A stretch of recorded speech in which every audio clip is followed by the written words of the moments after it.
انور صاحب 2400 کروڑ کے اثاثے بشرا بیگم کے بچوں کے بن چکے ہیں عمران خان صاحب کے ساتھ نکاح ہونے کے بعد.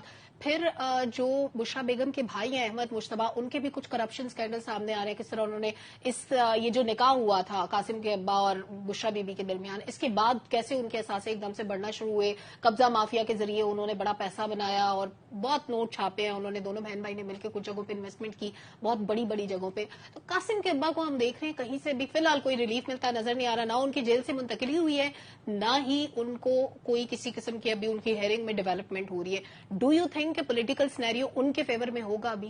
دیکھیے سلما، پہلی بات تو یہ ہے کہ یہ سارے جہاں ہے کہ ان کے دور اقتدار میں جو پنجاب میں ہوتا رہا وہ سب کے سامنے تھا. جس طرح پوسٹنگ ٹرانسفر ہوتی رہی پیسے لے کر، وہ بھی سب کے سامنے تھا. 5 سے 10 کروڑ روپیہ جی ہمیں کھل کر بات کرنی چاہیے. جس طرح ان کے دیکھیے ایسٹ میں اضافہ ہوا اس کو انویسٹیگیٹ ہونا چاہیے. ابھی اتفاق سے مجھے نہیں پتا تھا آپ یہ کوشچن کریں گے. یاد جب میں فون پہ تھا تو میں نے آپ کو یہ بات کہی تھی کہ ہمارے ہاں لوگ امیر ہوتے جا رہے ہیں، ریاست اور حکومت کمزور ہوتی چلی جا رہی ہے. اس کی بنیادی وجہ یہ کرپشن ہے، اور اس کو میں کہتا ہوں کہ بالکل منطقی انجام تک پہنچنا چاہیے. اسے انویسٹیگیٹ ہونا چاہیے، پہلی بات. دوسری بات، عمران خان صاحب کو کوئی ریلیف نہیں ملے گا. اس کی وجہ سن لیجئے، کیونکہ ان کے دور اقتدار میں جو وہ کرتے رہے ہیں، ایک تو وہ بھگتیں گے. دوسرا آپ دیکھیے کہ اس ملک میں اسٹیبلشمنٹ کے ساتھ لڑائی لڑ کر کوئی بھی نہیں رہ سکتا. اس کی بنیادی وجہ یہ ہے کہ انہی کے کندھے پہ چڑھ کر آپ سوار ہو کے جب اقتدار میں آتے ہیں تو پھر اسٹیبلشمنٹ آپ کے ساتھ ہو تو بالکل ٹھیک ہے، یہ بیان درست ہے. اگر اسٹیبلشمنٹ کسی اور پولیٹیکل پارٹی کے ساتھ ہو ملک کے لیے یا کسی بھی وجہ سے، تو پھر اس میں خرابیاں پیدا ہوتی ہیں.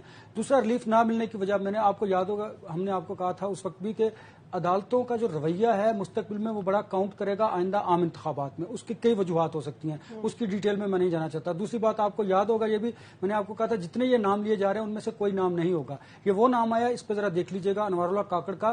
ایک تو وہ اسٹیبلشمنٹ کے بہت زیادہ قریب ہیں اور تمام پولیٹیکل پارٹیز جو ہیں ان کے ساتھ بھی لائن ہیں. ان کے نواز شریف صاحب کے ساتھ بھی بڑے اچھے مراسم ہیں، اور آپ کو فوٹیج بھی چل رہی ہوگی. 15 دن پہلے مریم نواز صاحبہ سے بھی انہوں نے ملاقات کی ہے. اچھا، پڑھے لکھے آدمی ہیں، سمجھدار ہیں، چیزوں کو جانتے ہیں. اور یہ بات درست ہے کہ وہ اس لیے تو نگران سیٹ اپ کو انہوں نے دیا تھا کہ اختیارات بھی ان کے بڑھائے ہیں.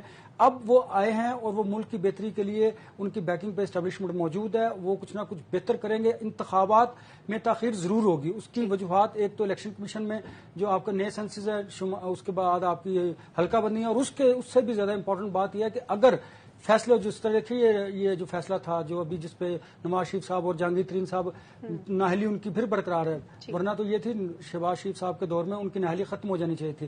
اس کا مطلب یہ ہے کہ یہ بات بالکل درست ہے کہ وہ اب بھی اسٹیبلشمنٹ کی آنکھ کا تارا ہے، اور نیکسٹ اگلے 5 سال میں بھی اگر موقع ملا اور ملے گا، اور مجھے لگتا ہے یہ انہی کو ملے گا. لیکن اب دیکھنا یہ ہے کہ بڑے بھائی بھی تارا ہے ڈیفینیٹلی ہیں، جو حالات بتا رہے ہیں اس کے مطابق تو ہیں. بڑے بھائی اب کیا، چونکہ چھوٹے بھائی نے کبھی ان کی بے ادبی نہیں کی، لیکن مجھے اب لگ رہا ہے کہ اب حالات کچھ بدل رہے ہیں اور بے ادبی ہونے کے چانسز ہیں. ٹھیک ہے، بے ادبی ہونے کے چانسز آپ کو لگ